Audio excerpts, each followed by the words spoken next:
We are starting officially. 3, 2. Wait, what are we going to call the 1. podcast? That's an important question. We could just call it the Enthusiacs podcast. Hi, my name is Matthew. And my name is Eric. And we're best friends at UC San Diego, and we wanted to start a podcast. That is very true. And this is what we are doing today. We are starting a podcast for you guys. And we don't know exactly what we're talking about. Every time it'll be something different, but we just want to make sure that we have a good time, that you have a good time. Yeah, exactly. And we just love talking about stuff. So that's why we're making this podcast. This is also low-key an excuse for me to hang out with Eric, so. Yeah, same here in my case for Matthew. Okay, Eric, what are we talking about today? Okay, so today we're going to start things off by talking about Howl's Moving Castle. Oh, interesting. Yeah. Yeah? What sparked sort of this conversation? Why did we decide on talking about Howl's Moving Castle? Well, when we were first thinking about doing a podcast, we were like, what kind of stuff could we talk about, you know? That's true. Well, I guess first, let's sort of like hop into the backstory of it all.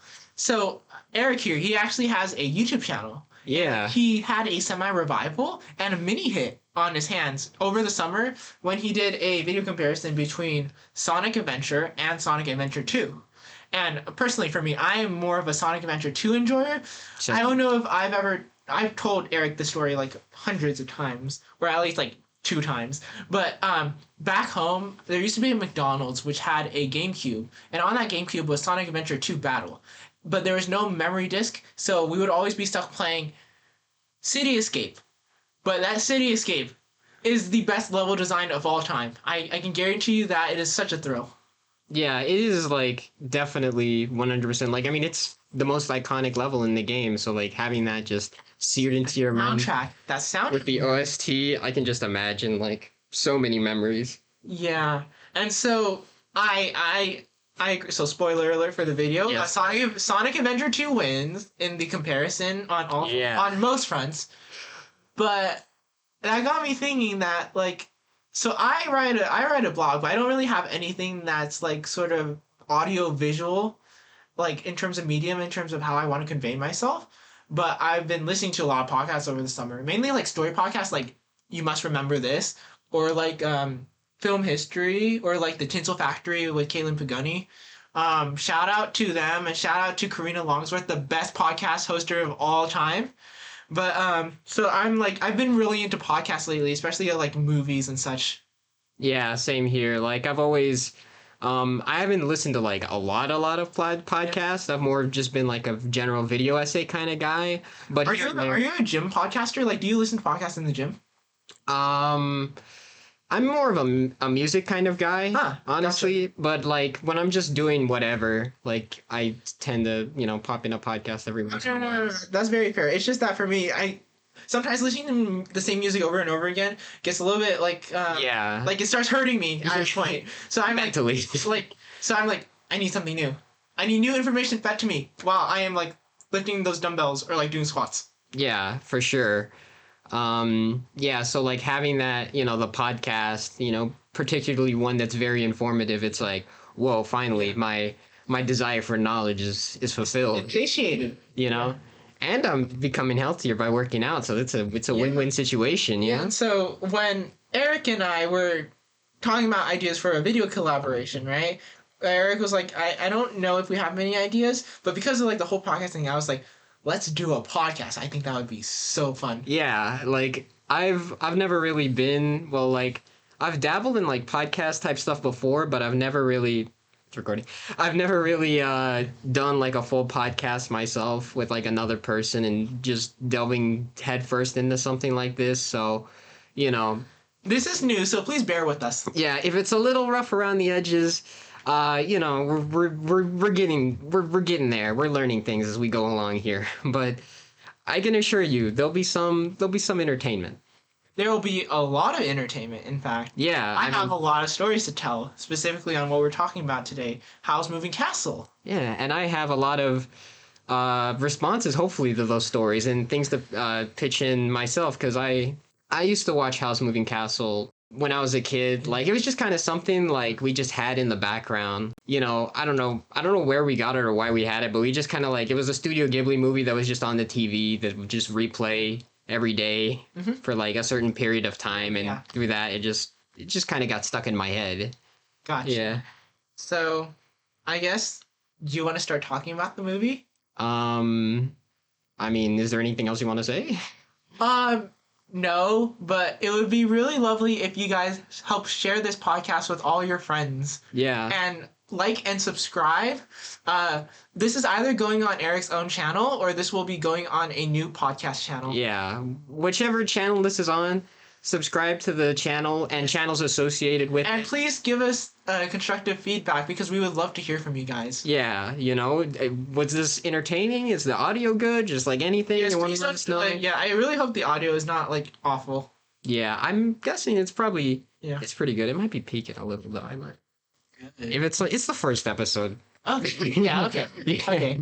People aren't gonna mind. I guarantee probably. Okay. Transition. Well, the Anthony Fantano transition. Okay, Eric, what is your prior experience with Studio Ghibli? Can you give me like sort of a timeline? Okay, so it's a little fuzzy, honestly. Like, I don't know exactly. I don't remember off the top of my head what the first Studio Ghibli movie I watched was.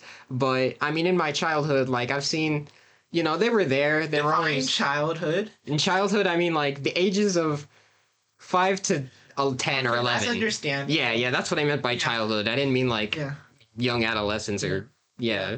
But, yeah, they were there were movies that I either, like in the case of Howl's Moving Castle, they were just always on for some reason, but I enjoyed it, so I didn't mind it. I liked it. Or that I saw here and there.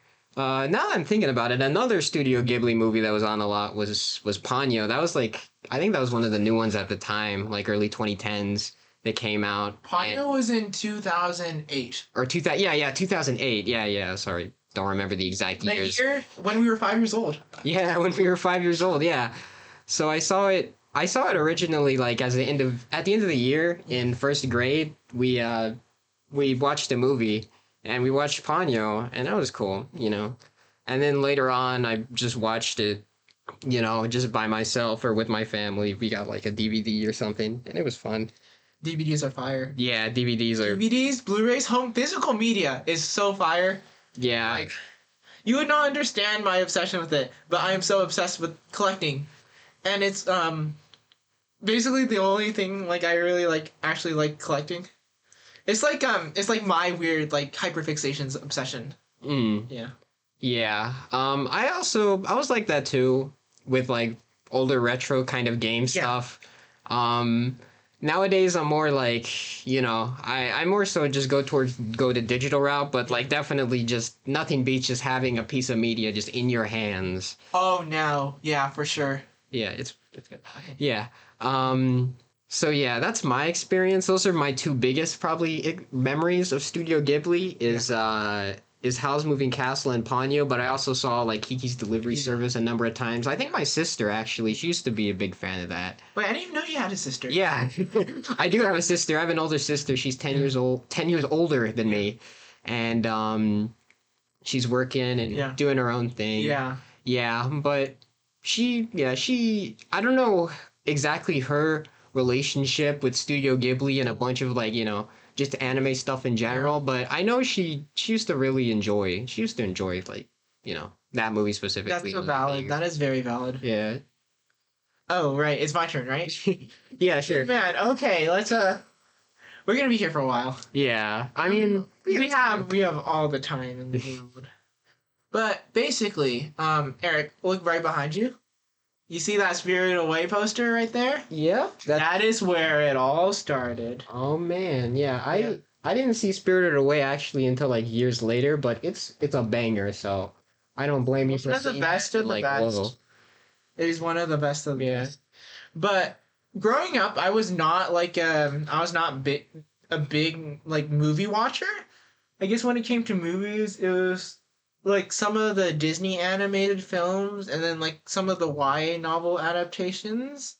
But actually, like when I was a really, really young kid, I would watch a lot of actually like cartoons, animated shows, and TV series.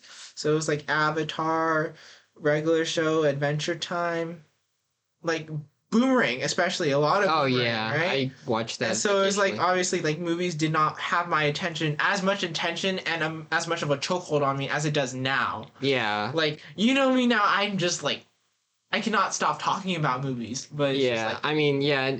Now that I'm older too, I also have a greater appreciation for movies because when I was young, you know, I had no attention span whatsoever. You know, past like an episode of SpongeBob or something. that's so valid. So yeah, now that I'm older and actually like I'm sitting through movies, it's like this is so good, you know? Do you remember the DVD trailers specifically for Disney? Do you remember that one where it was like we have our heading and here we go? I don't recall actually. I'm going to pull this up for the podcast. Let's hope we do not get copyrighted. Yeah, I'm going to play this in full just because I want to relive. the experience. Yeah, we don't want to get sued. So instead of the video, we're putting this here as a substitute. If you do want to watch the original video, you could probably find it on YouTube by looking up Disney DVD intro or something like that. Thank you for being so understanding and have a nice day. Yeah. Wasn't that fire? Wasn't it literally just straight up fire? Yeah, it was.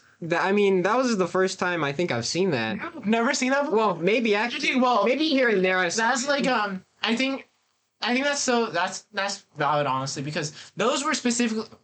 One day we're gonna get into Blu-ray history, but that was specifically on 2007 to 2008 titles of Disney Blu-rays and DVDs, and so I love that so much. I don't, it's a TikTok sound too, so you guys might have seen that on TikTok. Oh, Yeah, I didn't know that. yeah, but I'm head over heels for that, and so the first time I ever actually heard of a Studio Ghibli movie was Ponyo, actually, because I distinctly remember Ponyo being in theaters back when I was like 4 or 5 years old. Because, you know, it was 2008, right? Yeah. I remember seeing a trailer for Ponyo on one of the Disney DVDs that I rented from the library. At first I was like, this movie is so weird. Like, I don't know why. I don't think I want to watch this movie, right? Yeah. But like then again, I was like a dumb like 5, 6-year-old, right? Yeah. So it's like no standards back then. then. I like years pass by. I get into video games. I watched a little bit more movies. I gained an appreciation for them, right?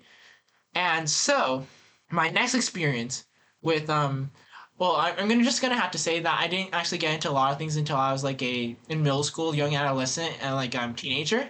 So I was like kind of like very weird as like a little kid because I would be like into Beyblades. Wait, actually no, it wasn't that weird to be in Beyblades. Yeah, a lot of my friends were into Beyblades. Yeah, I had one of those sets. Beyblades, like, do you remember Beat 'em On?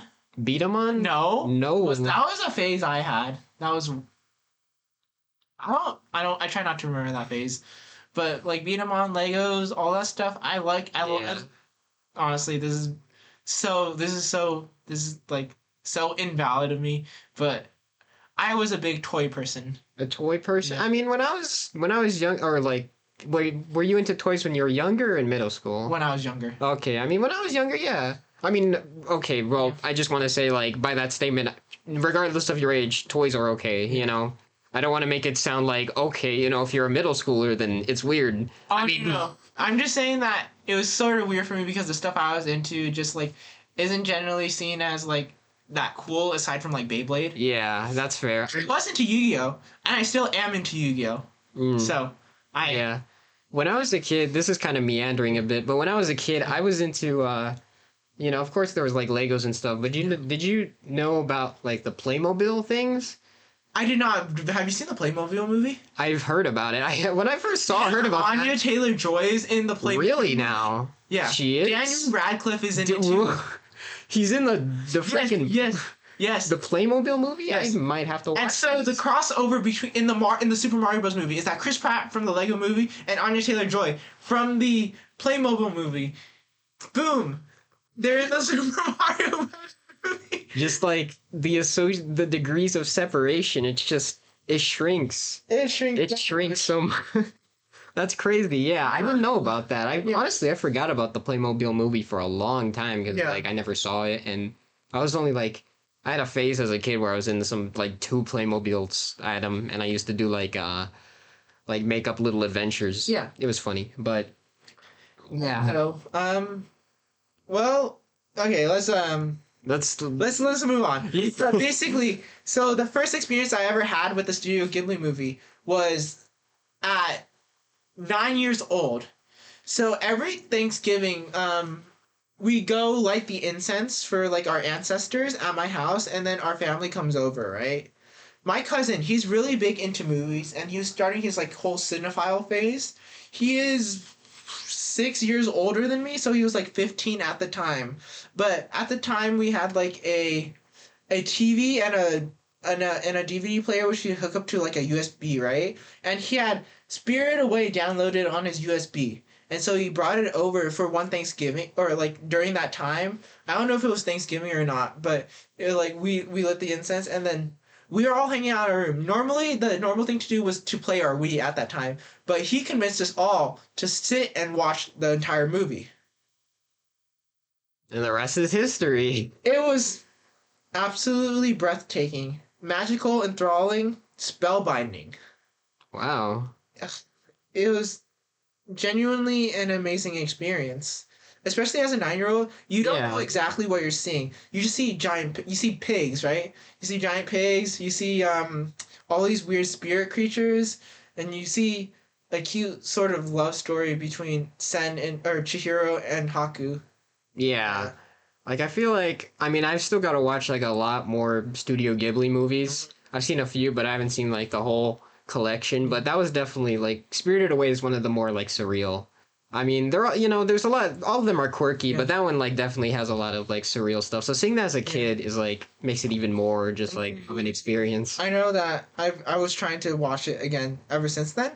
So my, the dentist I go to, they have mini TVs where they have like a hard drive of like animated kids movies or like animated movies, and they would play on the screens for kids to watch while their teeth are getting like sort of like cleaned. Yeah, I went to some dentists like that too in the past. And so a lot of times they would play like Pixar or Disney movies, but ever since like going to ever since seeing Spirited Away, they have a Spirited Away on their hard drive. So I've been clamoring for them to like play that, because sometimes it's just me in the room, so I just ask them to play that. Oh yeah. But they say that it's very much not a popular choice because it actually freaks little kids out, and like was it That's but like even though they service like literally people of any age, like a lot of the times like there's a lot of little kids in the like that are like that go there. Oh yeah. So it's like, yeah, it's like not exactly the most age appropriate for them.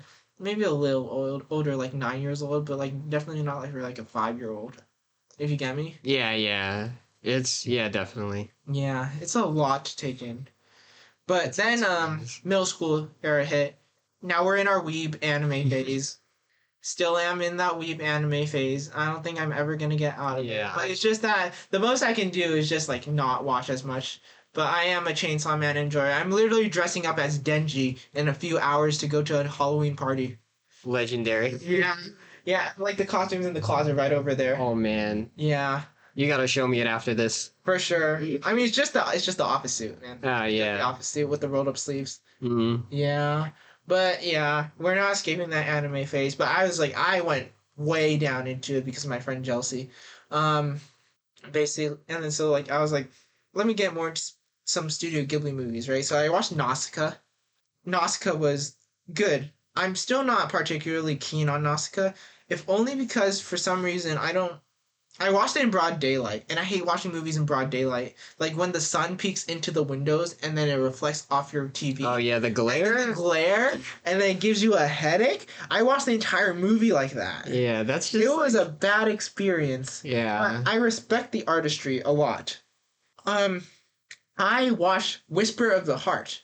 Spoiler warning for Whisper of the Heart. If you don't want to hear that stuff, then you can skip to 19 minutes and 47 seconds to completely avoid it all.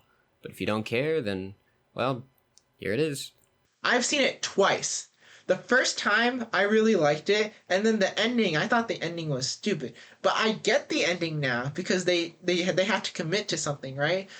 Like, the whole thing is about being indecisive, so if they can at least sort of just, like, if they can at least settle on their love, then that is important while still working on their dreams. You know? Yeah. Yeah, also, Country Roads. Oh, man. That's such a good scene. gosh. One of my favorite Studio Ghibli movies to this day is The Wind Rises. I don't know if you've seen. I haven't seen The Wind Rises. So many. It's heartbreaking, man. It's so heartbreaking, but it's also so patient and understated.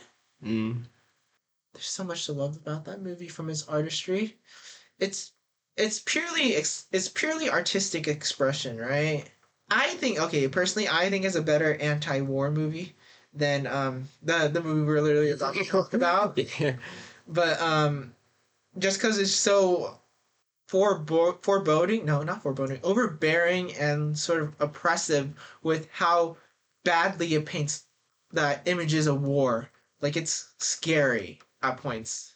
But that's a discussion for a later day. Yeah. I really love Wind Rises. Sometimes it's hard to go back to it, but soundtrack 10 out of 10. One of Joe Hisaishi's best. What else? I've seen Ponyo since then. I have watched Kiki's. I still haven't seen Totoro. I like Mononoke a lot. I feel that's a common consensus, but like I do like Mononoke quite a bit.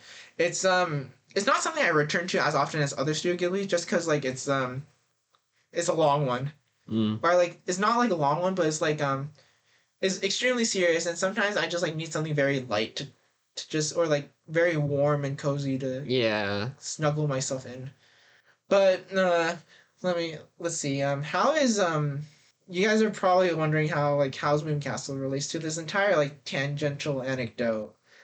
But it's that I like the soundtrack of Howl's Moving Castle, right? The first time I heard it, I was like, I need to watch this movie, but I never ended up watching this movie, right? And it wasn't at my library, so I couldn't rent it. The only thing that I really saw from my library were like Whisper of the Heart, Spirited Away, and Nausicaa. Maybe Ponyo. I don't remember if they have Ponyo. But anyways, yeah, I had never seen Howl's Moving Castle. That was until I was 16. So you guys remember March 13th, 2020, right? Do you remember that day? Who doesn't remember that day of history? No. So basically history right now. You tell me it's not history right now. Oh God. But so I was part of this club called CISA, which stands for Southeast Asian Student Association. And so now I'm outgoing. You know that, right? Yeah. I wasn't always like in high school. I wasn't always the most talkative person. But CISA really helped me break out of my shell. And I'm very grateful to them. There's this one particular girl. Her name is Nhi. I view her as sort of like my mentor. She has the most beautiful prose you've ever seen when it comes to writing. Oh. And so in ninth grade, we had this project, and like at that point, I was like getting into my movie phase, so I wanted to write reviews, but they were like super pedestrian and not at all complex or extremely well thought through.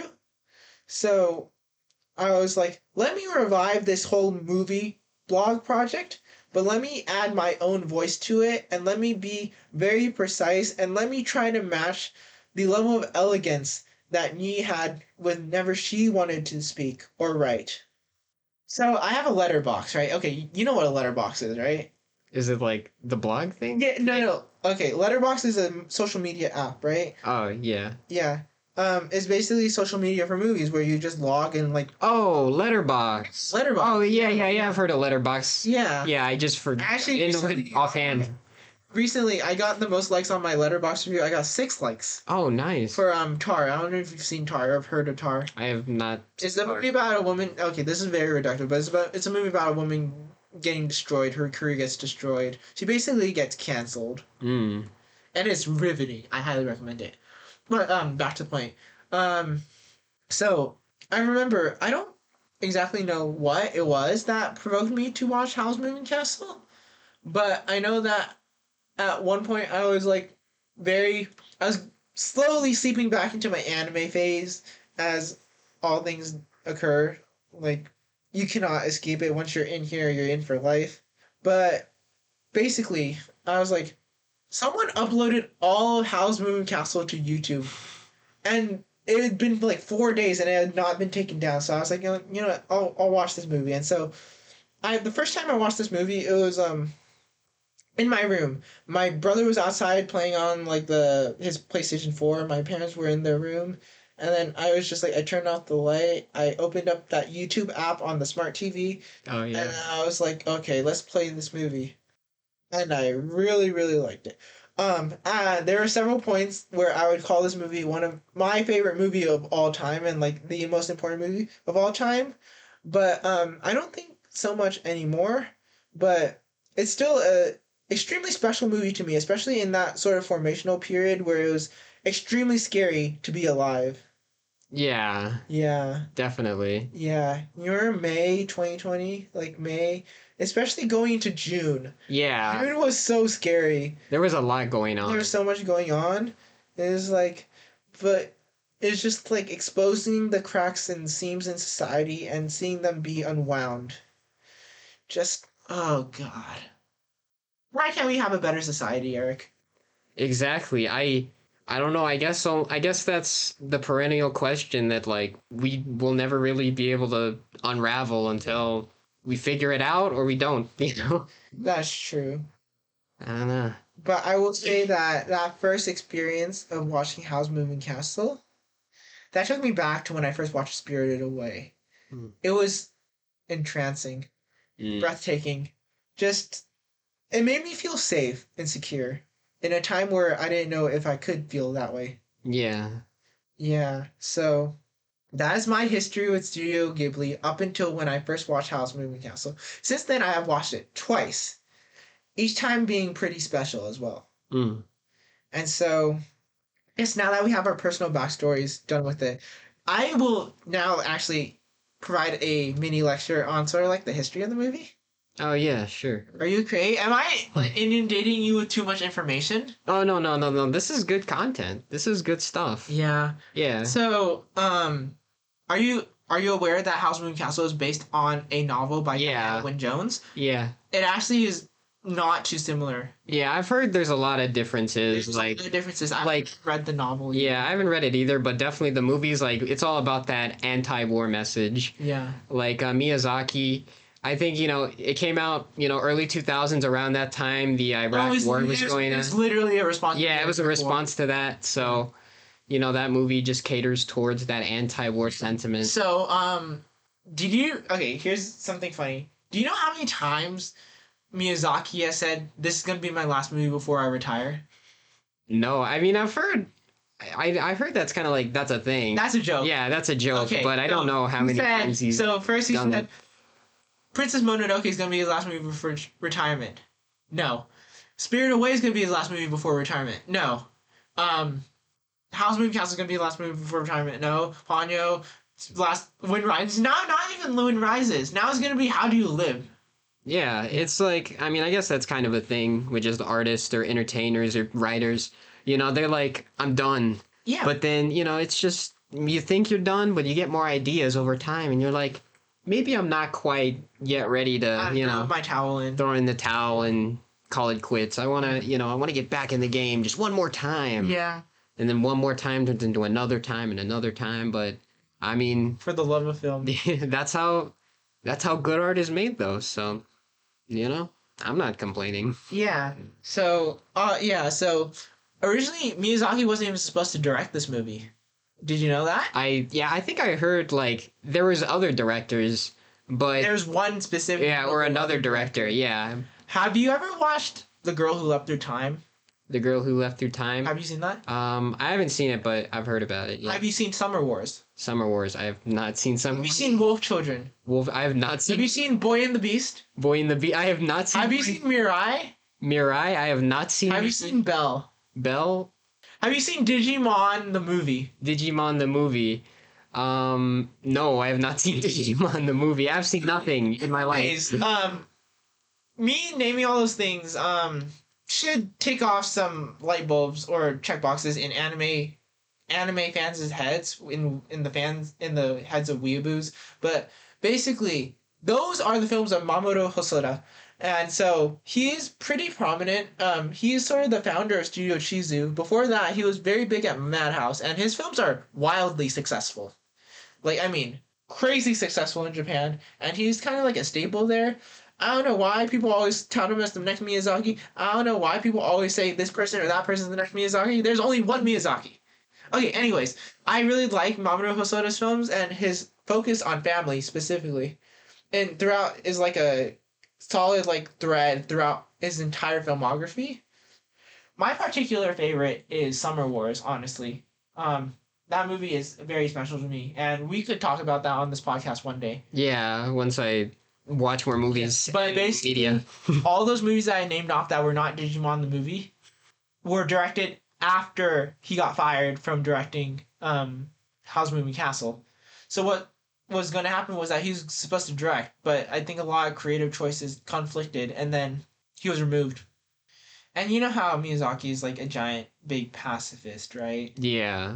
And so obviously he thought the Iraq War was sort of like futile, so he sees this as an opportunity to make his big giant like his anti-war statement. Yeah. But at the same time, this movie is just imbued with so much compassion and empathy that it's easy to drown out that sort of darkness.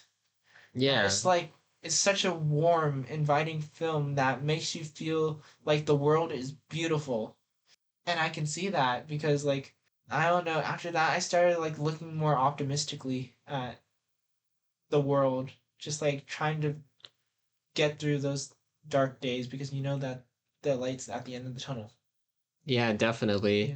I can see that. And I think another thing too is especially like, you know, how that film portrays like, you know, it's not really like an environmentalist kind of movie per se, but like definitely emphasizes nature over like machinery and that is sort of definitely a things. recurring theme Yeah. in Miyazaki's work.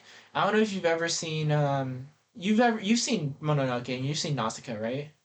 Yeah, those are the big environmentalist ones. But I will also say that Ponyo is also kind of like a global warming thing. Yeah, definitely with like. And I don't know if you've seen water. any of his like TV anime work, but his first directorial debut solo was this work called Future Boy Conan. If you've ever heard of that. I feel like I've heard about it before, but I haven't. That one's seen also an environmentalist one, and the opening. The opening is literally to them talking about how much they love the Earth. It's good. It's a good anime. I like it.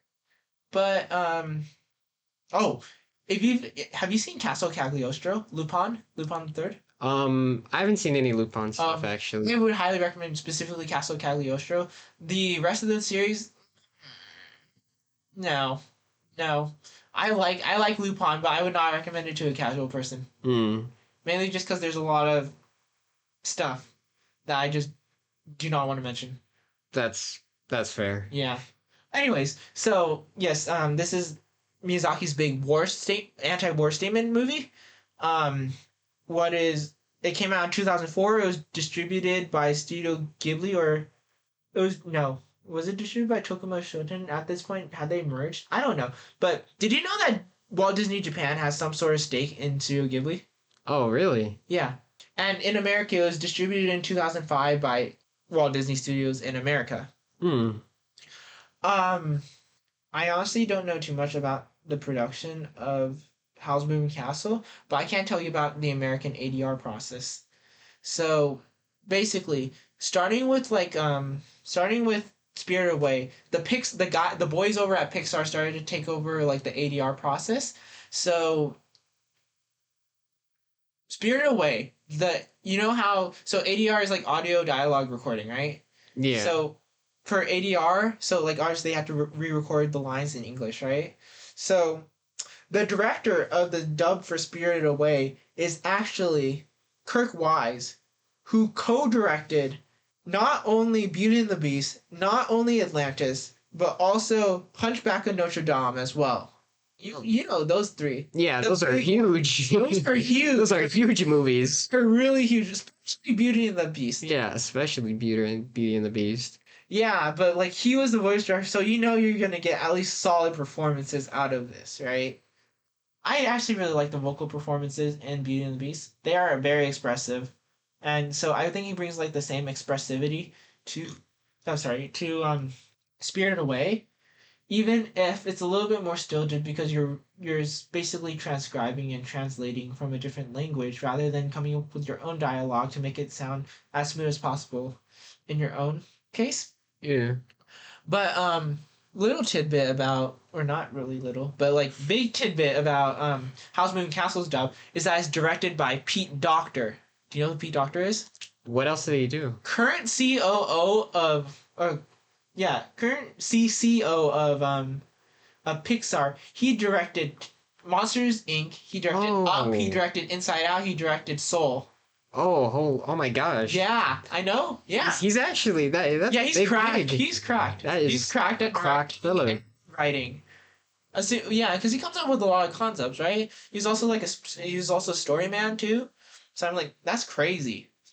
I like how much emotion goes into Pete Docter's work, because a lot of his basically all of his movies center on a specific emotion, or at least like some sort of emotion of empathy or like compassion, right? I think that fits perfectly within the sort of like the core narrative themes of Howl's Moving Castle.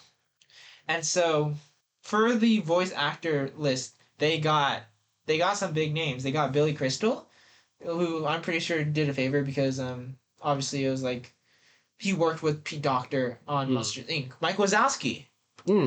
Yeah? Yeah, Mike. So he's Calcifer.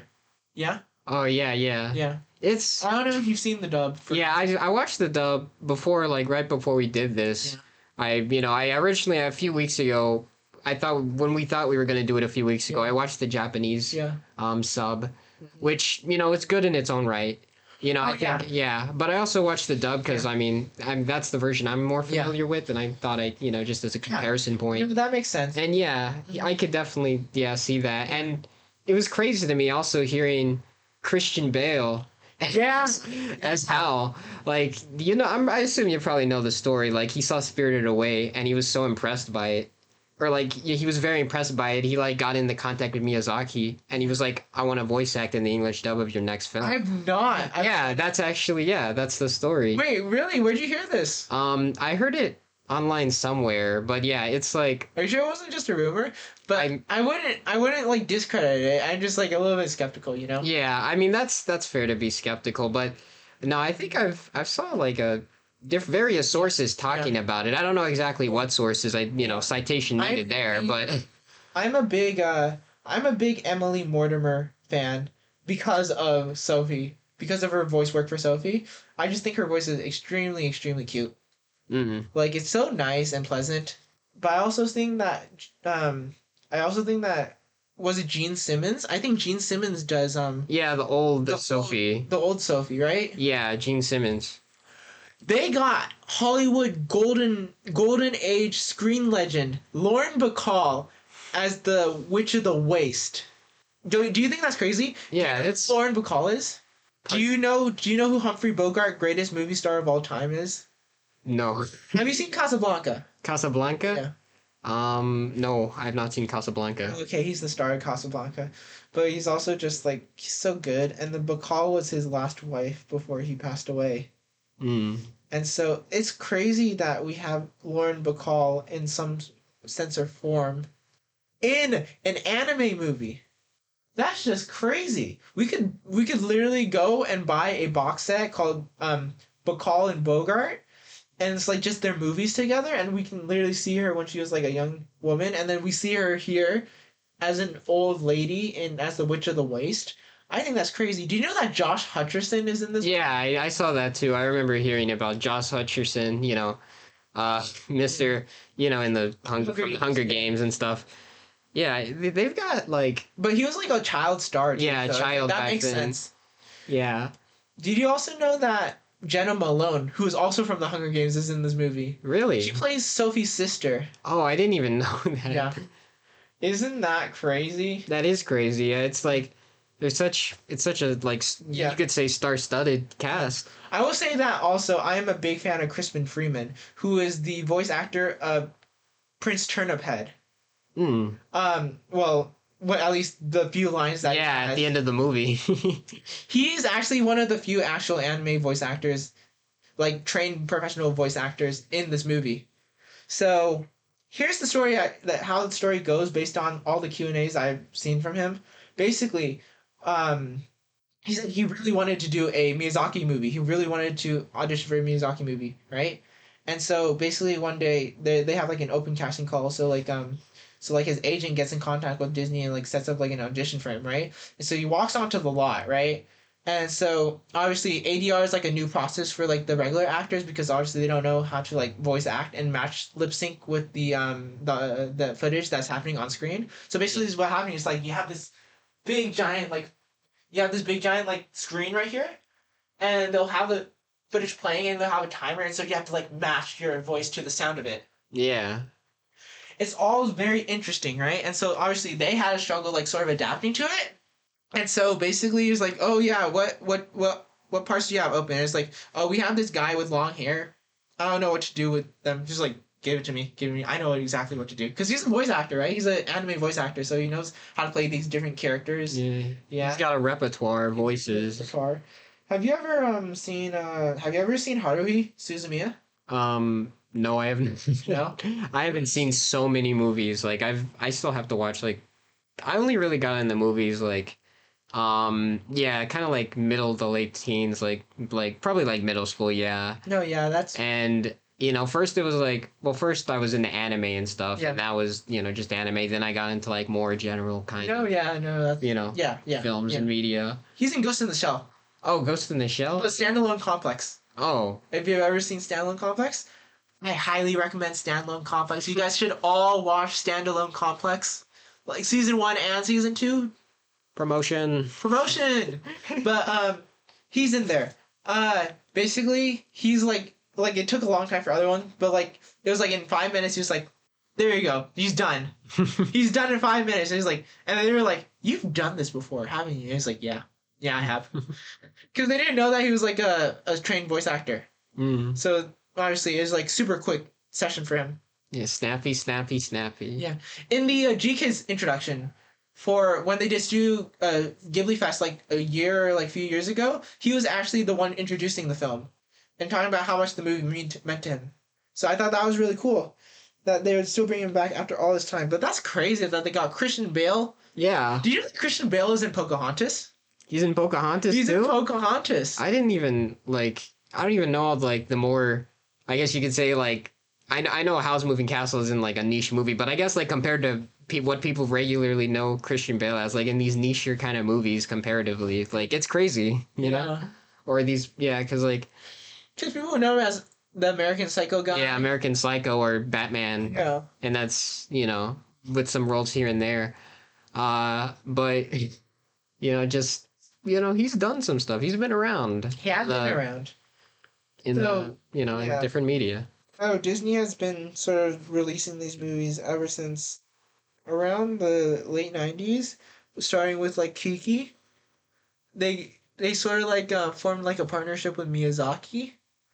Because before they were licensed by like Streamline or like they were like dubbed for a commercial on Japanese airlines. But this is like the first official like English release in America, right? And so even though Disney stopped having like the license in America to now it's owned by G-Kids. I love G-Kids, but like honestly, they have the most boring interfaces ever for like a Blu-ray. Oh. I will just have to say they are so bland. But I like the Disney video layering and formatting a lot better. But anyway, so they distribute it in 2005. It gets nominated for best animated feature, which makes it like the second anime feature to be nominated for an Academy Award for best animated film. Sorry, talking too much makes me yawn, but I'm okay, I promise. It did not win. I think it lost to Wallace and Gromit: Curse of the Were. Oh yeah. I remember like reading about that. Yeah, like it was close, but good old honestly, I would not blame it. Wallace and Gromit is like peak. Yeah, like honestly, you cannot be mad at that. Yeah, Wallace and Gromit, like it could beat anything, just any sort of animated thing, because like it's, they're masterpieces, memes aside. Yeah, and so when I watched the movie, it was like magical. It was something I really truly love. So I have to go out, and obviously my birthday was like in 2 months. My birthday's in July, so I watched it in May for the first time. And so I had to go and buy the Blu-ray for my birthday. And boy, is it magnificent on Blu-ray. The audio quality is crisp, uncompressed. Well, actually, no, most audio is uncompressed now, but I will tell you that compressed audio sucks. Compressed audio is really bad. So to have something so clean is just amazing. Special features on point. There's for every Disney dub of a Studio Ghibli movie, they always did a behind the microphone to showcase the voice actors themselves, like voice acting, or like the stars cast the voice. That's cool.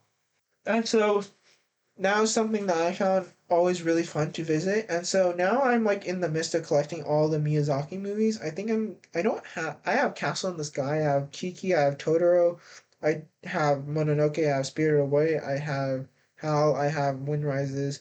I still need Ponyo, I still need Porco Rosso, and I still need Nausicaa. And Cagliostro. How can I forget about Cagliostro? I love Cagliostro. Okay, anyways, where were we? Yeah, so big first impression on the movie. That is basically the history of Howl's Moving Castle. It has lived on in the flower garden core, cottage core aesthetic that those TikTok girls have like going for them.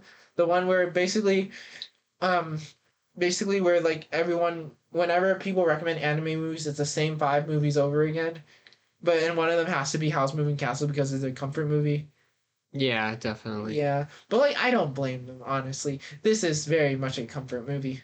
Yeah, it's like, regardless of like, what your stance on like these, just anime movies or whatever, like anybody could enjoy it, Yeah. You have to be a real like just hater, just spiteful person. I swear, I promise you, I'm not a hater. I love a lot of things. I love my friends. I love my family. Howl's Moving Castle. Yeah. Actually, no, I've seen a lot of people hate Howl's Moving Castle for reasons I cannot understand. Yeah, I mean, I've heard people say like the plot meanders a bit, especially in the second half. I know people tell me that they don't understand the plot. Yeah. Because they don't understand what the point of like the curse and everything is, and how things just get dropped and resolved like without consideration. Yeah, it's definitely like, there's subtext you gotta really dig deep in. And so I think we should start delving into the actual movie, which requires us to put up a spoiler warning in case any of you have not seen this movie. Yeah, so if you're still watching this and you have... I can't believe you guys are still watching us just ramble. We've been talking for like, what, 40 minutes? Yeah, I don't know how much of this is going to be kept in, but like... You could maybe just release the uncut audio. I think that would be so funny. Yeah, this is like a full thing already, but we gotta have the whole package. So we're going all in. So like spoilers. If you want out, you can just click here, or maybe Eric will include a timestamp where we'll stop talking about spoilers and we'll wrap up our concluding thoughts. Yeah, the timestamp will just be the end of the video. It has to be a few minutes before the video. Yeah, a few minutes. Eric. Yeah. I'm just joking, but yeah, I mean.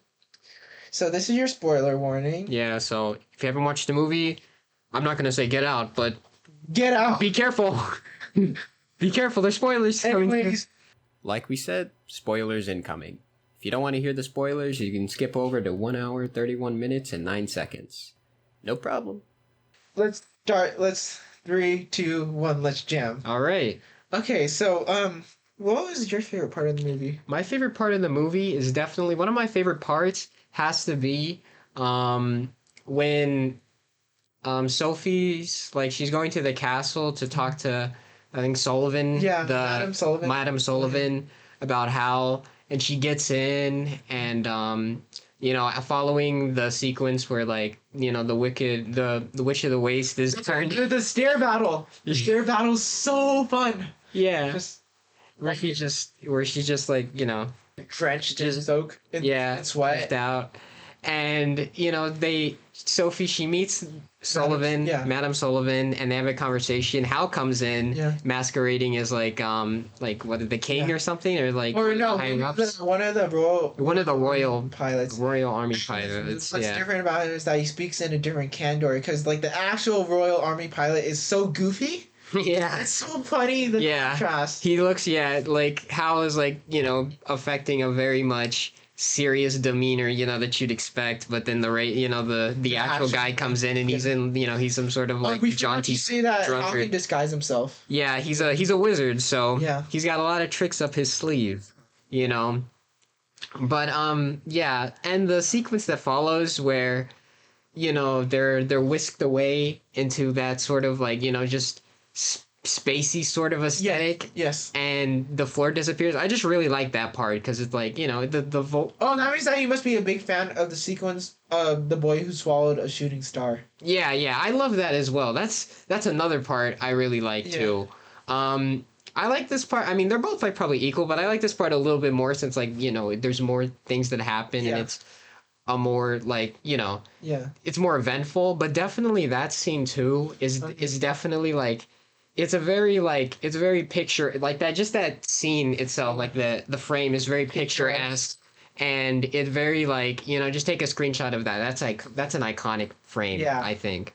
Like a very beautiful thing. 100%. But yeah, definitely. I mean, Studio Ghibli movies in general, a huge part of their appeal is their visuals, and Howl's Moving Castle is no exception.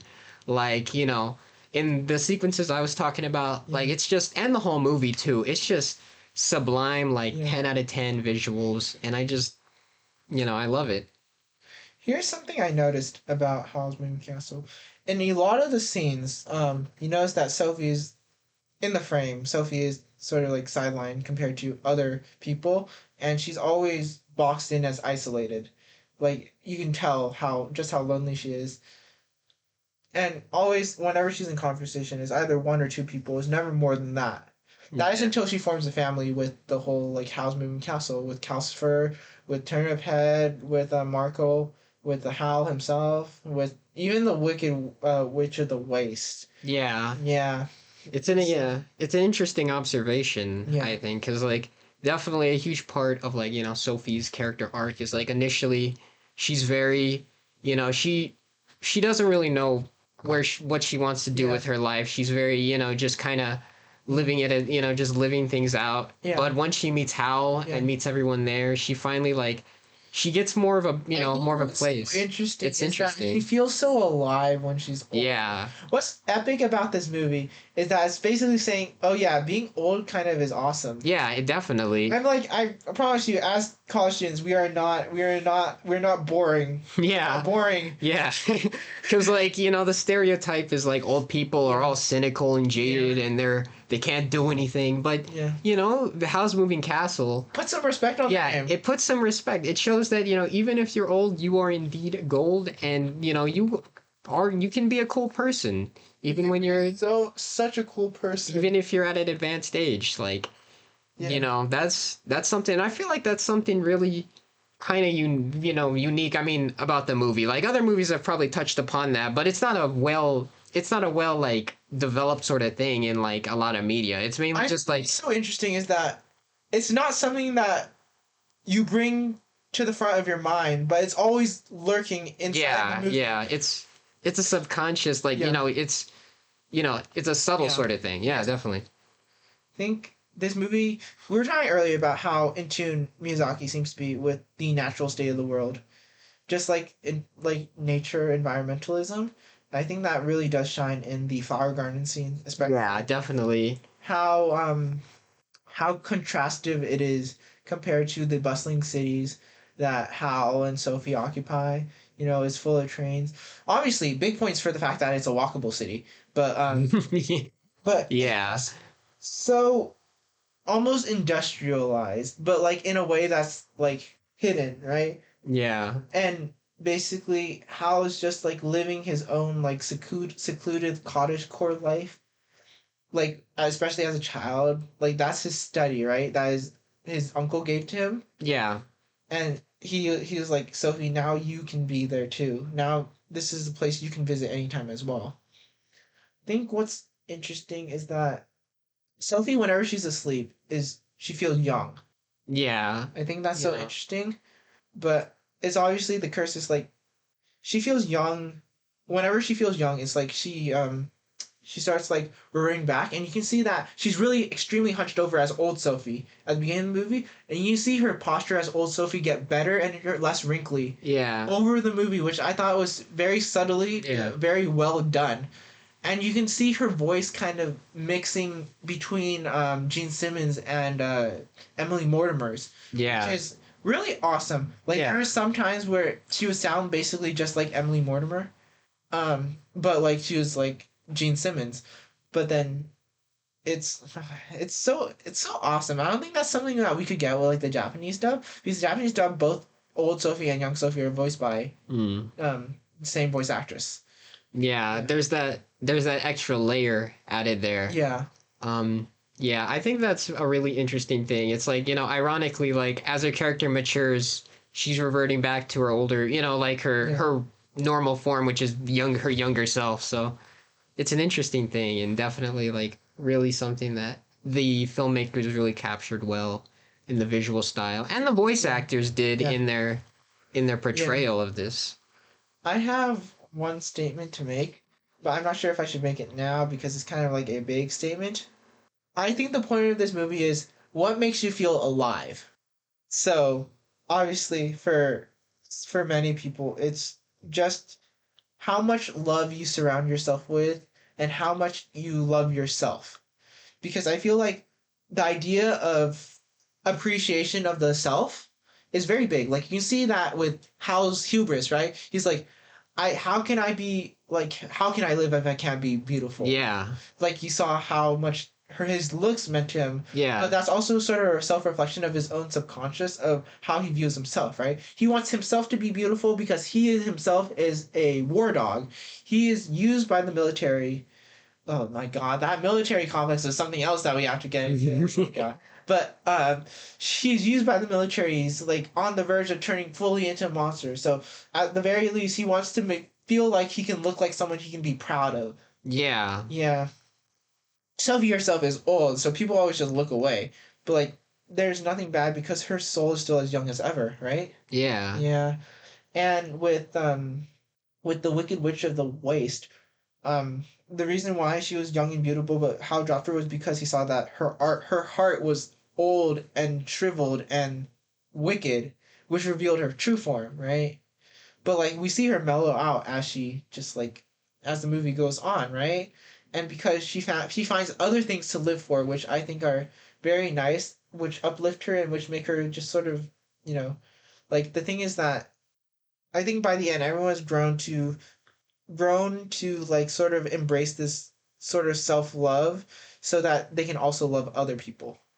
I think that's very important that this movie emphasizes that in order, like, you can help other people and you can also help yourself in the process of doing that.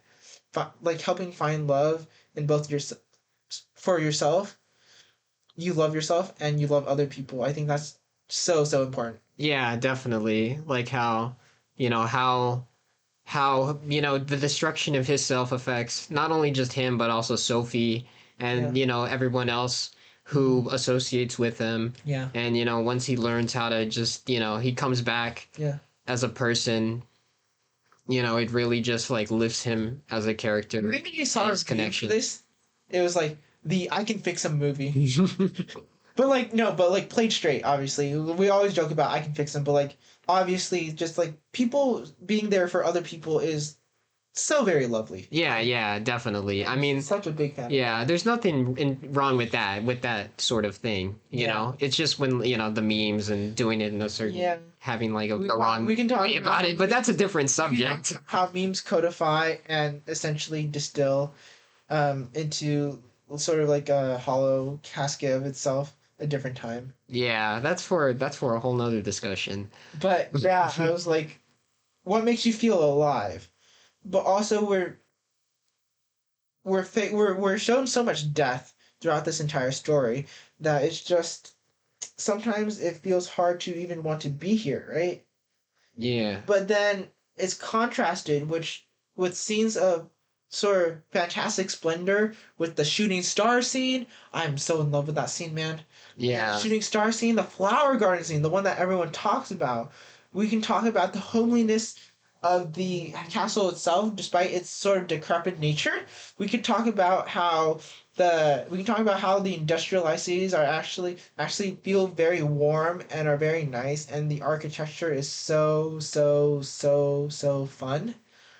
We could talk about the royal castle and how fun it would be to roam that place. There's just Yeah. like a lot of aesthetic pleasure in the world itself. Yeah, definitely. I mean, a lot of care was put into the scenario Yeah. alone, Yeah. you know? Which I'm grateful for. Yeah. When I was thinking about the character of Sophie herself, because I have a little bit to say on Sophie, more so than I have to say on others, mainly because I personally relate to Sophie, and that sometimes it's hard to sort of bring myself to kind of like myself, and so it's just, well, I personally relate to her struggles, but I also understand that obviously surrounding myself with other people makes me a better person. And so I do feel that like me surrounding myself with like you and like other friends, that like where I take after your sort of like bouncy eccentricity, but I also take after their sort of not reactionary, but like very emotive stances, where it's like, oh yeah, this is what it feels to be talking with a real human being now, and to bounce off of them and feel so engaged and so involved in something. Right? Yeah, definitely. I Yeah. get that, you know? Feeling involved makes me feel like I like myself more, because it's like I have confidence to actually engage in this conversation. Yeah. Yeah. Yeah, that kind of shows, yeah, that kind of like, you know, tying it back to the movie, Yeah. you know, like how, you know, Sophie associates herself with like people Yeah. who, you know, maybe are of different personalities, but Yeah. who, you know, care about each other. Family. A family, you Yeah, know? family. They care about each other. There's a bond there. Family isn't intrinsically blood related. You can find Yeah. family anywhere as long as you love each other and are willing to support each other. That's Yeah. a big part of Definitely. 100%. community. And especially surrounding yourself with people that will actually care for you and not the people that will be toxic to you. Which is why we ditched the mom so fast. Do you remember the mom? Oh yeah, the mom, Yeah. you know, from the movie. Yeah. Yeah. She just, I don't know, the mom just comes off as very superficial, and later how she cons Sophie Yeah. with the bag. Yeah. Even, you know, even if it was at the behest of like, you know, the higher ups, it's still like, do that to your daughter, you know? It's callous and brutal. So it just shows like that's, you know, that's another city. yeah, that shows another facet, you know, even though Yeah. even if you do have family, Yeah. you know, you can find, you know, metaphorical family elsewhere in other people, and you know, it just shows like, you know, you can always build a community. Tiny concept of showing that you are not alone. Yeah. I think that's extremely important, that you are not alone. Yeah. When I watched this for the third time, which was like a month ago, I watched it with my friend Swan. Um, I couldn't help but keep hyperfixating on Sophie's loneliness, and how she said she felt like it was okay for her to be alone sometimes, because my mom would always tell me stories of her growing up, and like even now, how she's like she doesn't have many friends, right? But she's like okay, because as long as she has her family, that's, I don't know, that really struck me. Mm. Like obviously you don't really need to have this giant big web of friends. Yeah. I You mean, just need to have people that will always be there for you. you just need, you know, just a good, Yeah. you know, string of close friends is like Yeah. all you really Yeah. need.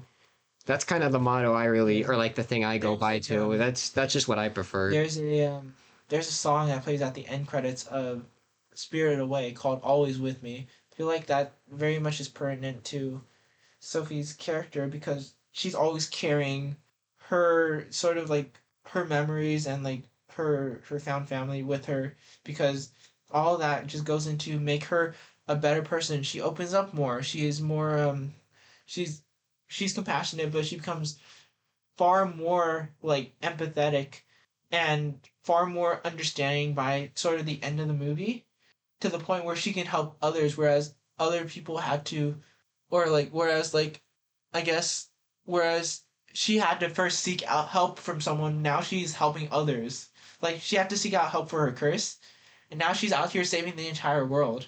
Yeah. By kissing people, but like, oh yeah, that's so funny. She saves the entire world by kissing literally every single cast member. Yeah. She kisses Howl, she kisses like Calcifer, she kisses Turnip Head. Yeah. I mean, if it wasn't for Turnip Head, you know, Yeah. the world would have still been kind of in a crummy place. Yeah. But, you know, the dog was there, and you know, the prince going back, it just... Yeah, and I'm not one to get too much into... So let's brush over this really quickly, mainly because I hate talking about the political state of the world. Yeah. Because it makes me feel depressed. But basically, obviously, Miyazaki just wants to show the futility of war, and I think he did that very well.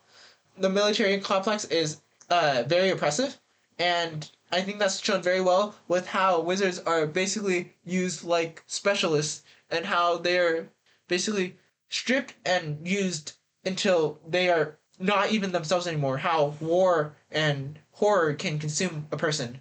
It makes them animals. Yeah. It dehumanizes them. Literally in this case. Yes, literally in this case. With Howl literally becoming an animal, a beast. A bird. Yeah. But still not a very nice looking bird, which is like the whole point. Yeah. But it's like at his lowest low, he is open to the greatest change. And so Sophie takes him back from the deep and chooses love. And I think that's brilliant. I think that's brilliant. Honestly, I could talk about the ending all day, which I kind of want to do right now. So it all starts with Sophie pouring water on Calcifer, right? Yeah. So Calcifer, we haven't established this, but Calcifer is like the heart of the castle, which keeps it moving. And so obviously he is bonded to Howl, because Howl is the one who swallowed Calcifer and gave him a home, right? Yeah. We literally see that happening in real time when Sophie enters the past. Yeah, we see the event unfolding before her eyes. It's breathtaking. That scene is... Yeah, that was the scene I was talking about earlier. Yeah. That was so, you know, the space time, or not that one, but the picturesque one, the picturesque one. Yeah, definitely. Like that was one of the scenes that really is really in my mind after that movie. You know? Yeah, no, it was fantastic. Oh man, and so it was just, I don't know, it was just wonderful, and so Calcifer is just. So Sophie just like kisses Calcifer, or Sophie first kisses Howl to save him, to restore his humanity with love. Yeah. Then Sophie mourns Calcifer, or what's left her, and she gives him the will to live because of the love she shows him. And then Turnip Head's pole snaps, but she's like, "We'll find you a new one," and kisses him, and that kiss reverts him back into a prince. Which honestly still doesn't make sense to me, but whatever, we'll go with it. Yeah, I mean, it's just kind of... I feel like it was just kind of a thing. Some of the internal logic of this movie is kind of whack, but it's... Yeah, I mean, it's magic. Yeah. Just roll with it. Yeah. And then after that, they fly off, and then Madame Sullivan's like, "Oh yeah, this war is kind of stupid. We were fighting over him, but he's been found, so there's no need to fight anymore." But after that, they fly off happily ever after, which I didn't think was actually going to be a Miyazaki thing. Warning, spoilers for the following Ghibli films: Princess Mononoke, Nausicaa of the Valley of the Wind, Castle in the Sky, Kiki's Delivery Service, Wind Rises, and Spirited Away. If you don't want to hear any of this sensitive stuff, then you can go over to 1 hour, 9 minutes, and 2 seconds to skip it all.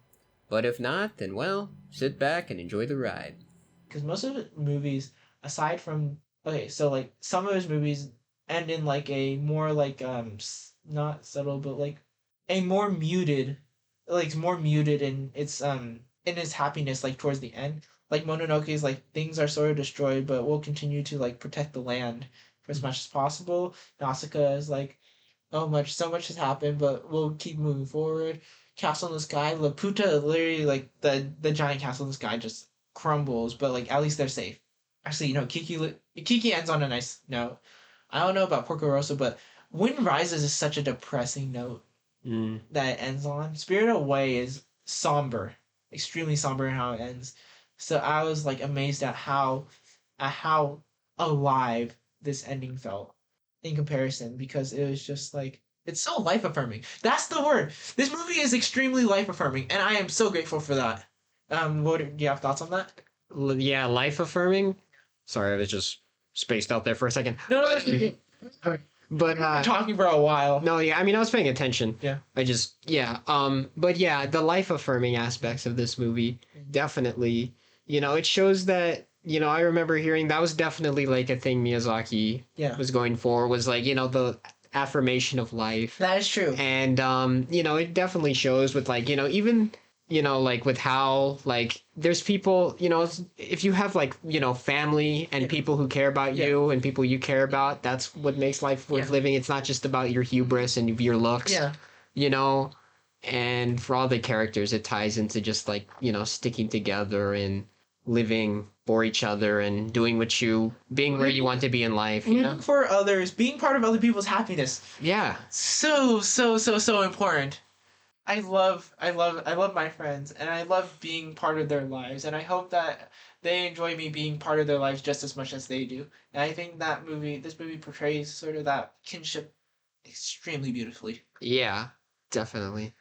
Oh God. And so with Sophie, it's just like she's so good, man. Like it's not like she's not exactly the most dynamic character, but it's just that her magnetism is so sweet. It's sincere. This movie is full of sincere moments, and I cannot be more grateful for that. It's devoid of cynicism, where like there's some cynicism, but the optimism and the love of life itself seeps in further and obliterates that nihilism. Yeah, like definitely. I think I once heard someone say that this movie is an argument that we must never give into nihilism. That we must always continue to live no matter what, because there are always beautiful days ahead. Yeah, definitely. I mean, seeing that, like, beyond like just the anti-war stuff in the movie, that's definitely like the nihilism and fighting back against that is like definitely something you see. And, it kind of ties into like, just let's not tear each other apart more. Let's keep our lives going. Yeah. Because there's still so much to live for. It's saying basically, yes, you will fall in love. I promise you, you'll find someone. So please just keep living. I'm joking. That's very reductive, but like, I don't know. I just want to make that joke. Mm-hmm. But yeah, very life affirming, fantastic life affirming feelings. I think Calcifer is really funny, honestly. Calcifer? Calcifer. I think Billy Crystal is really good. I mean, he's definitely, pointedly the comic relief character. Yeah, but it's not like it's not like a one-liner thing. It's more like it's like a snarky thing. Yeah. It's very snarky. Yeah, he's very snarky. He's got some attitude. He has bite. And spunk. That wry attitude. Yeah. But yeah, definitely. I mean, he adds another facet to the movie, because the other characters, I mean, Sophie, when she's older, she's very cunning and has some personality. Funny because Sophie's so solemn as a young lady. Yeah. Like she's so witty. Yes. Witty as an old yeah, lady. Spunky and witty and just like, it just has this this energy too. And Cal. I was at Nikki last week. She sang Indigo, and then so one of the lines like, "I know you like a little attitude." So I don't know why. I just remember that line when we were talking about how Sophie had spunk, right? Yeah. Yeah. Yeah, and I feel like Calcifer definitely like plays with that pretty well, because like he also is a very snarky character. Bouncing character that bouncing between them, it's lovely, and like Marco, the way that old Sophie sort of nurtures Marco into being braver and being kinder, she makes everyone around her kinder and more open-hearted. Yeah. Definitely, she has. Which I know feels like we're running in circles, but it's important to establish everything. Yeah, we want to make sure we get all the corners. I don't have much to say about Marco, but I do enjoy his presence. I think it's really interesting how Hal took on an apprentice when he can't even take care of himself. Yeah, I feel like Sophie has to be like the surrogate. Yeah, I feel like definitely, like Marco is definitely like he could be viewed as kind of like, if you're like a younger person watching, kind of like a surrogate for that sort of audience. I feel like you're watching the movie through his eyes. Yeah, definitely, because like he isn't. I mean, he's just like a regular kid who does some like magical stuff here and there. That's the audience. He's an audience proxy. Yeah, like just a surrogate for the audience. He doesn't do as much in the plot as you would think he does. Yeah, but he's there to witness it all, and we're just. Obviously, he's not like like, obviously, like, we could call him unnecessary, but it's not like I do not want him to be there. I want him to be there because he's just nice. He's pleasant to be there. I think Wicked Witch of the Waste is a funny character because she's menacing at first, right? Yeah. She's like this big hotshot villain. Like, she's this big person to sort of just overcome and, like, fight back for the curse. Yeah. And then she turns out to be this frail, old, like, meek, like, literally unassuming old lady. Yeah. Who loves cigars and, like, is in love with Howl. Yeah, who gets, like, absolutely ruined by that staircase. Oh, For God. that castle. Just demolishes her dignity and everything. Yeah. You know? Honestly, deserved after everything she's done. But yeah, I heard supposedly, like, I haven't read the book, but she had a bigger role in the book, but she was kind of just, you know, more so she still has a big role in the movie, but in a different way. She's not really as much as the main villain. She's more so like, you know, like a villain at first, but then just turns into like, you know, somebody, I guess another character who demonstrates like a moral of like, you know, just compassion and stuff. Like, cause Sophie, even after, you know, the witch made her old and all that stuff. Enough to be kind to her. Yeah. I think that also rubs off on the witch herself because she realized that her own happiness is not the end all be all and that other people deserve happiness other than her, which is why she eventually gives Sophie her Howl's heart, which I think is so important. Overcoming your hubris for things that are more important than yourself. Yeah, for the greater good of your, you know, people you care about and yourself, ultimately. Sacrificing a little bit of your happiness so other people can be the happiest they can be. Yeah, it's beautiful. When we break down these messages, man. Yeah. Almost crying, Billy. Oh God. Yeah, it's like no wonder these movies are such bangers, you know? Got good stuff in them. There's not much I can say about animation, but like, it's gorgeous. Yeah. It's so gorgeous. Yeah, definitely. Like the, you know, the backgrounds, the animation itself, like you know, it's what you'd expect out of a Studio Ghibli movie. You know, top tier, it's good, you know, clean. And oh, absolutely. Yeah, just 10 out of 10. The music. Joe Hisaishi. Everyone knows Howl's Moving Castle's theme, right? Yeah, it's just so like just a lot of the music in that movie is just so like breathtaking. I will say though, I think I've gotten to the point where I've become a little bit desensitized to it because I think it's played honestly. Also, I'm biased because I think Ponyo has the best soundtrack in any Ghibli movie, and I will fight you on that. Yeah. Have you listened to the Ponyo soundtrack? I haven't listened to the whole thing. Or like, I mean, the only extent I know of the Ponyo soundtrack is when I watched the movie. Hold on. Yeah. But I mean, I've got to. I don't doubt that it's good because Studio Ghibli. I need to show you this. See, is this like? Yeah. Yeah, this is calming. This is majestic. That's the word, majestic. Yeah. It's enveloping. It's serene. So serene. It just, you know. Anyways, I think that's the best Studio Ghibli soundtrack.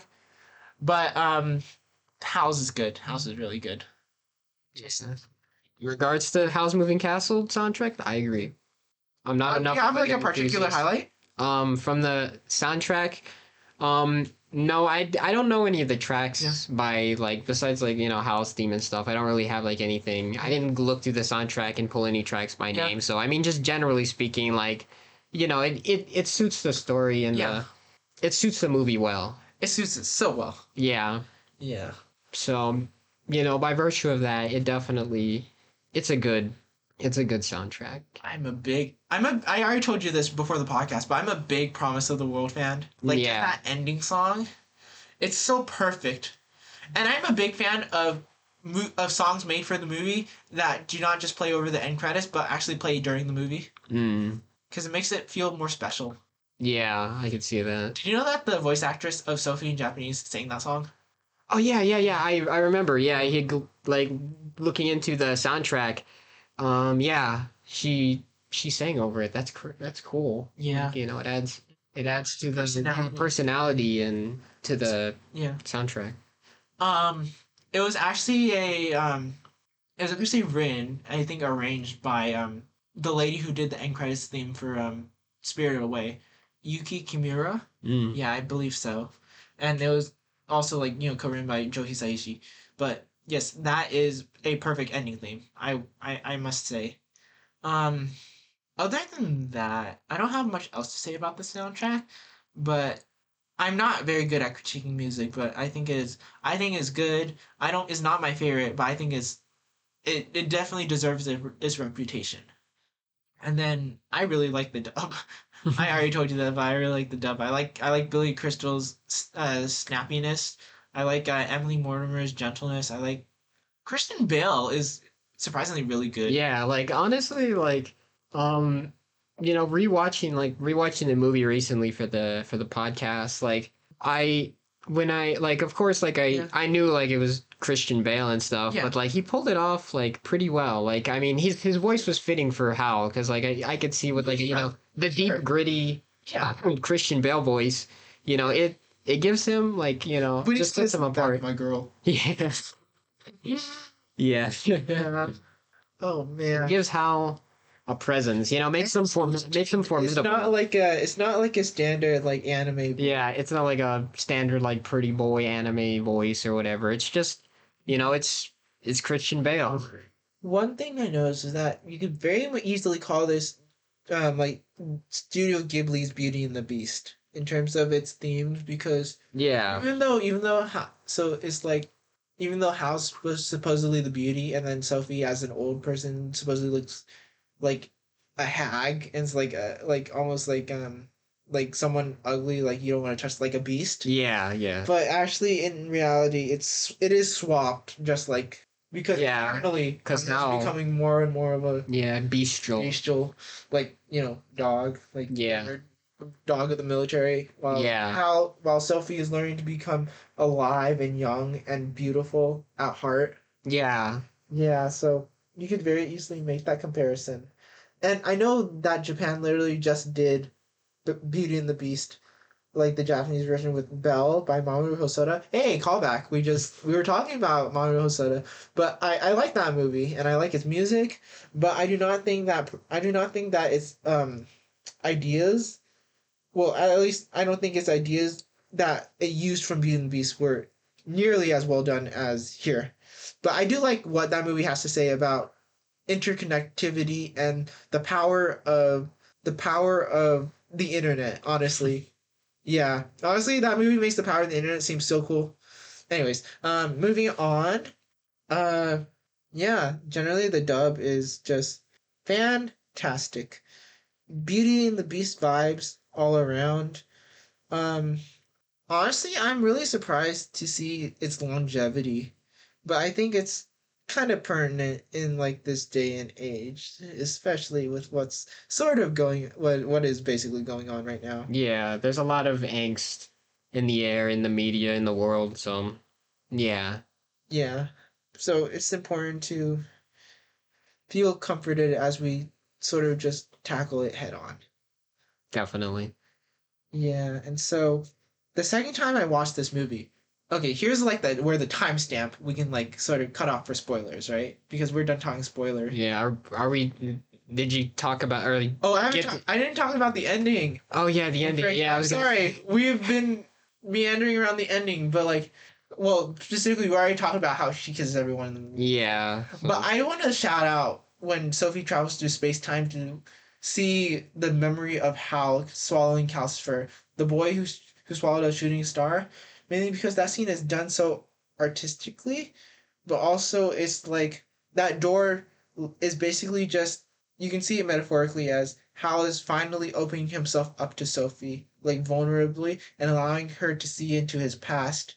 And you know that when Sophie says, "Find me in the future," right? Hal actually hears that, and that's why he comes to save Sophie at the beginning of the movie. Oh, I just made that connection right now. Yeah. Isn't that crazy? I mean, that makes so much sense. I didn't. That's why Hal shows up. That's crazy. Yeah, I mean, it'd be weird. Would you call it like a bootstrap paradox? I don't know. I don't know the terminology, but yeah, I didn't. I mean, it would be kind of weird if he just showed up out of nowhere, but that makes more sense now. Yeah. Yeah.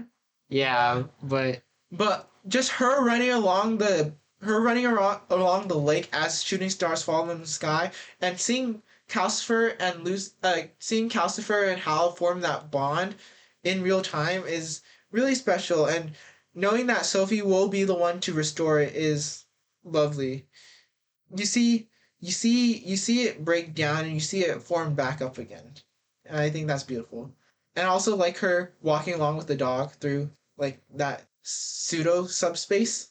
Like when she falls through and then she all of a sudden is like floating in the air and she has to like walk to something and she ends out through the door and then she finds Hal. yeah. Yeah. I also think the whole idea of the ramp sliding down and like just getting blocked barely and before they like all fall to their death is kind of funny. Like how like they're all sliding down because of so much weight, and then like Oh yeah, this turnip head who's yeah, the awesome. turnip head, yeah. I thought that was kind of funny. Is that all I wanted to talk about? But yeah, I think that scene is extremely special for some reason. I can't pinpoint it down. I don't know if I'll ever be able to pinpoint it down, but I just really, really love that scene. Yeah, I mean, when you have a visceral reaction like that, and you just like know something's good and special, but it's hard to find the exact reason. That's when you know, like, Yeah. Yeah, it's good. Yeah. It's It good. reminds me of the first time and second time I watched Spirited Away. Do you know the reprise scene where Chihiro and Haku are traveling back from Zeniba's house to Yubaba's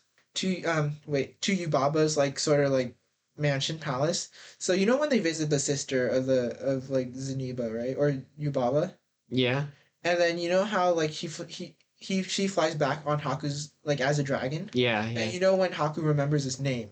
Yeah. And then all of a sudden he bursts out and then he becomes his regular self and he's like, I remember my name, and they fall through the sky. That is, I don't know why I cried during that scene. I think that is one of the greatest scenes in all of film history, actually. I don't know. Yeah, it's beautiful. Yeah. I just like, I can't, but it's like, I can't explain why. It's just the most internally innate, like on an interiority level. That just gets me on so many levels. But I don't understand why. But it just is. And sometimes that's just what happens with movies. You can't explain it, but you just feel it all around you. Yeah, definitely. Yeah. Sometimes it just hits different. Oh yeah, that's so true. It just does hit different. And so, okay, now I can start about talking about my next two times. So the second time I watched it was with my brother. It was my brother's first time watching the movie, and he loves making fun of movies. Like if he sees anything stupid, right? So yeah, he thought the Wicked Witch of the Waste, like smoking those cigars even though she didn't have to, was like really stupid, bad for her health, as well as like why did she do that, and then why did she swallow why did she take the heart? So I'm like, man. And then the last time I watched it was a month ago during Ghibli Fest. Mm. I watched it with my friend Swan. It was a lovely, lovely, lovely time. Yeah. I think I wrote a long letterbox review and I was like, I'm grateful that she's my friend. Yeah. And then but yeah, my thoughts haven't changed, but I'm wondering if right now if have you ever heard of the concept of outgrowing movies? Outgrowing Movies. Maybe if you could define it. Maybe I don't know. It sounds like something maybe I vaguely kind of am familiar with, but I'm not sure actually. I don't know. You know the whole idea of a movie being extremely important to you at a certain time. Yeah. What happens when that movie isn't as important to you anymore, but you still need to recognize that that movie was important to you at one point? That's what happens when you outgrow a movie. Oh, so like you've like you're not. It's not as like intrinsic to you anymore, or like it's not as. But you still want to appreciate it because it did have an effect, and It had so much of an effect for me, and I'm grateful for how it changed sort of my worldview. But I think I'm ready to acknowledge that it's not a seminal film for me anymore. It's not as personal to me as other films that I have since consumed. Yeah. Okay. I get that. So yeah. It's not something that's gonna be perennial and like just long lasting. Like it'll always stick with me, but I'm grateful for the time that it has stuck with me. Yeah. Because right now I feel like I'm pretty self-stable. I love my friends. Love you, Eric. I love my family. I'm just surrounded by all these wonderful people, and I feel I feel more courageous, I feel braver, I feel more self-confident, right? And so it's like obviously I was unable to like sort of open up without like this movie, but now that I'm here, it's just like I I recognize it and I acknowledge that it will have this effect for other people too, at least I hope. But for me, I think I'm personally ready to move on. I love this movie as a movie, but right now, I am able to let you go. I see. Interesting. Are you okay? No, yeah, yeah. No, I'm okay. Yeah. It's just like, yeah. This is a heavy, Yeah. heavy convo, but no, I'm good. Yeah. Yeah. I just want to make sure, like, I'm like giving you time to really just Yeah. say what you want to say. I just want to make sure that you're okay. Yeah. No, I'm good. Like I'm giving you enough time to talk. I feel like I've been talking for so long. No, not at all. You've things I wanted to say about the movie. Like I've already said, like a lot of what I want to say, and honestly, the things maybe I wanted to talk about, you said you went into way more depth Yeah. than I honestly could. So honestly, no, like for like a podcast, like this is great. Like you're Yeah. great at speaking. Thank you. Yeah, no problem. I'm sorry that I can never shut up. No, it's entertaining, and Yeah. especially like for a podcast, it's good too, because like Yeah. knowing all this stuff, Yeah. it's good entertainment and informative, Yeah. So and it's so good. thank you, House Moving Castle. Yes, You've done so much for me. And I hope you continue to do so much for other people as well. indeed. I agree. It is. I don't know. While maybe it's not the greatest movie of all time for me, it's still a really phenomenal film, and it has a lot of strong themes, strong characters.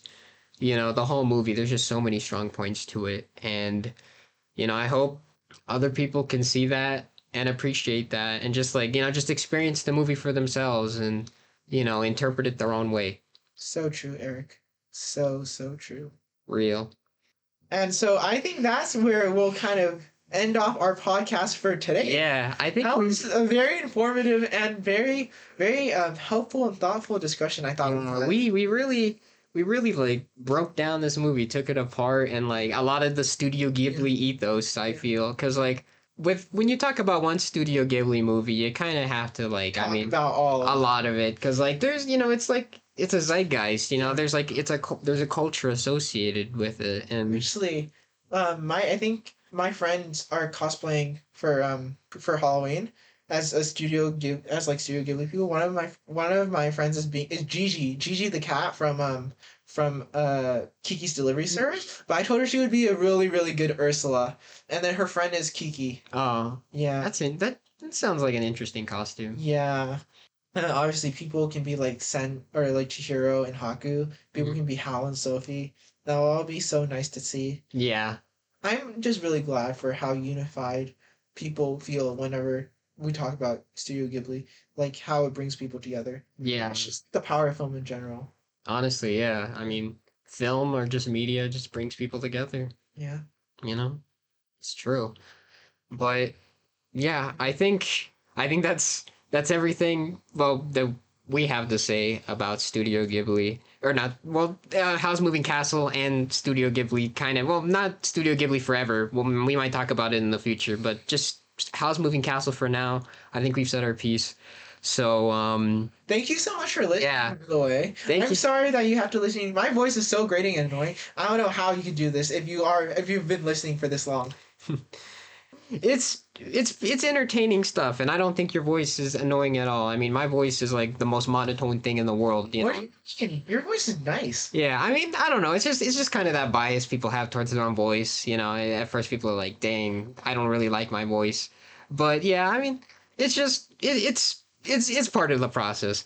But yeah, I hope you enjoyed the our podcast, the first episode. We're like I said at the beginning, or we said at the beginning, we're just testing the waters here. Yeah. We're figuring out what works, what doesn't. If you have any suggestions, leave them down in the comments. yeah, or wherever you want to leave them. And yeah, we'll see you around pretty soon, hopefully. Thank you for speaking with me, Eric. Yeah, no problem. I enjoyed speaking with you too. This was a very Very great. Yeah, very great and enlightening conversation. Yeah. Not just, for the audience, hopefully, but for me too, because I didn't know so much stuff about Studio Ghibli and all of these. Like, I of really course, like your insights, though. Yeah, thank you. Yeah, I mean, I did, I know some things about Studio Ghibli, and I did do like research within this movie, and and the sort of things behind it before going into this, but. You obviously you are a tried and true just like movie and just like I feel like just media enthusiast like you know me the things like you talk about and you say about these various things like it's a wellspring of knowledge, so like I just one more tidbit. This movie was Studio Ghibli's first like foray into like full digital animation, so like instead of like cell animation they actually did it all on like digital, but like I think they like try to make it look as hand-drawn as possible. Yeah, I think we're technically done, but yeah. That's something I remember seeing too. Yeah. Like they for like the backgrounds and stuff, they hand drew that and painted it and they digitized it, and like for some of the like digitizations or some of the process they manually touched it up, but it was a digital experience. And so actually let's give them a sneak preview of what we'll talk about next time by actually literally just formulating what are we going to talk about next time. What are we going to talk about next time? That's a good question. Maybe we might just cut off the podcast from now. One episode and we're done. I don't know. We could be one episode. This could be a one and done deal, but I don't want it to be a one and done deal. I mean, there's like I said, there's so much stuff to talk about, like so many things. I mean, hey. You could contribute to our next topic if you want to. If it's something we're interested in and we didn't think about initially, but we could make a video about. Leave suggestions. You never know. But yeah, I mean, anything's fair game except for politics. Yeah. I don't want to talk about politics. I hate talking about but anything other than that is fair game. So or anything media related. Yeah, just media related. Yeah. Because that's kind of the common ground between a lot of people. Yeah. So yeah. I got it. Next time we're talking about the Strokes music. The Strokes. Oh yeah. I mean, definitely we could talk about music and the Strokes. I gotta talk about music, but like we will talk about music. Yeah, I don't know how good of a music discusser I am, but we can give it a shot. We definitely could. Yeah. So the Strokes. Tune in for maybe unless we change it, but most likely we're going to be talking about music related stuff next time, hopefully. So we'll talk about the Strokes, we'll talk about the rise of the Arctic Monkeys, we'll talk about where they are now. Yeah. I will tell you that I am a big car defender. Oh yeah. You Arctic Monkeys. I still listen to the car actually. I'm a big defender of that, but that's all the discussion for next time. Yeah, that is for next time. So we hope you enjoyed this discussion. We hope you have a very, very lovely, wonderful day. We hope that maybe this discussion has incited you to rewatch or maybe watch for the first time. Yeah. About Howl's Moving Castle or other Studio Ghibli movies. Yeah, or maybe start your own podcast. Yeah. We love to see people making their ideas into reality. Like this, we didn't even know this would happen until we actually did it. Yeah. Like you just gotta do it. Yeah. But yeah. And so this is Matthew. And this is Eric. And we are signing off. Have a good day. Yeah. Have a good day.